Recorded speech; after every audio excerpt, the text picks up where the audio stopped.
for our country, respect our country, and everything that's associated with that country and our culture. The land is the starting point. We come from Mother Earth, we rely on her for everything we have, and we return to be with her. The land is the foundation of everything. Our law, our land, our culture. Yes, it's everything. In practical terms, in the 21st century, we also need a roof over our heads. That's part of what the Lands Council does too. I'm pleased to be able to announce today that Newswalk is currently negotiating a partnership arrangement with the National Australia Bank, which will seek to deliver on our goals for increased home ownership. Yamakara, Main Kalka, Koin Kalka.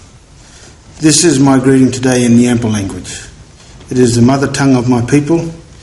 It is a greeting to all here today, both black and white. The lack of opportunity is one of the things that I remember most as a kid. You did not see that many of my people get up each morning to go to work, not because they didn't want to.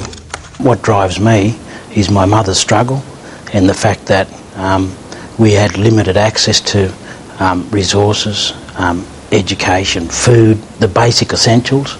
It was just non-existent. As I look around me, I do not see many people of my generation in leadership positions. We clearly do not have enough young people involving themselves in our local Aboriginal land councils or the Land Rights Network or in leadership positions in general. I remember listening to a speech one day, and I was listening to Uncle Chicka give this speech, and he spoke for about, close to an hour, 50 minutes or an hour. And I went up to him and I said, Unc, how do you remember all that stuff about the struggle?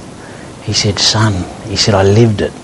What has been done here, there's no reason why it cannot be done in every state in Australia.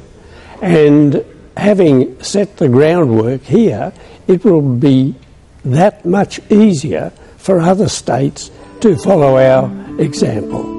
We do have a future. We do have intergenerational political voices. And so and it's up to us now to nurture that, to encourage that input from those young people and to embrace them and bring them along with us. To mark 25 years of land rights legislation in New South Wales, there was a grand silver ball at the Sydney Convention Centre. What a night that was. It was a chance to really reflect on our story and celebrate the effort and success of people from right across New South Wales. We really have something to celebrate. There's been a lot of people that have worked really hard for more than 25 years, and tonight's about the celebration of that, achieving this milestone, this magnificent milestone. Let me tell you people, I'm getting sick and tired. Oh yeah, while I'm crossing those bridges just to get to the other side. It's beautiful to know that people can here today to celebrate and have an anniversary of the struggles and fights that they had to go through to retain the knowledge that the land is very important to them. Oh, what do we want? What do we want today? Land rights! To acknowledge the fact that our forefathers that have fought for us to get us here today, without that struggle, without their commitment and their passion for land rights and the struggle, well then I wouldn't be in a position I am today to tell the story, and more importantly reflect on some of the great achievements. We'll be pulling our colours and we do it like the good old days. Yeah, well, walk all the way over to Sydney Harbour Bridge. Yeah, sometimes it's amazing, after all that sort of like they've been through, and that their parents have been through, and to still remain beautiful and intact. Too many bridges, been too many sorry days. Land rights. Old fella said to me, he said, we're not about. What we're about is planting the seeds. Our grandchildren are going to eat the fruit. If Indigenous people and white people come together, that's good. It's a good environment for my baby to grow up. Careful when you walk through this land, 'cause that child was born here.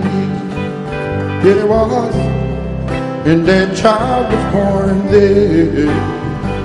Yeah. I'm just so proud to have all the young ones here with us tonight, and they are immensely proud. And they're seeing a side of land rights and land councils that they haven't probably seen before, in a sense that it's a celebration.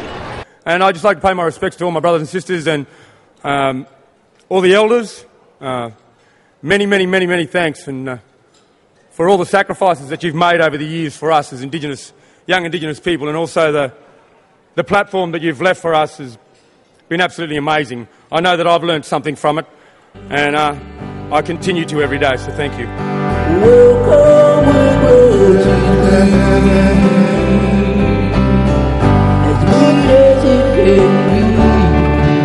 If you're gonna work for your people, you know, it's pretty much 24 hours a day, you know, 7 days a week.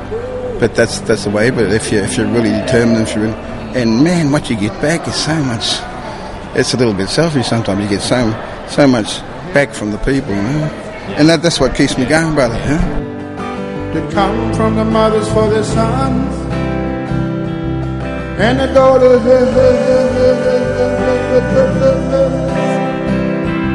and the daughters. Yes. Well, I think, for young people to really understand their culture and their languages, to continue dancing, learn about languages, learn about the areas they come from, learn of the stories in that area. It's really important not to lose identity. It's to really hold on to identity, which goes right back, way back before settlement. You know? I could say, for me, it's a much deeper sense, because being traditionally born on the land and rubbed in the ashes and held up to the moon, that's my land. Now that our Prime Minister, our leader of our country, has acknowledged us and acknowledged past atrocities, and that's pretty much the optimism that we have. We can have a cigarette, we're still dancing. We do that Lebanese drum thing too.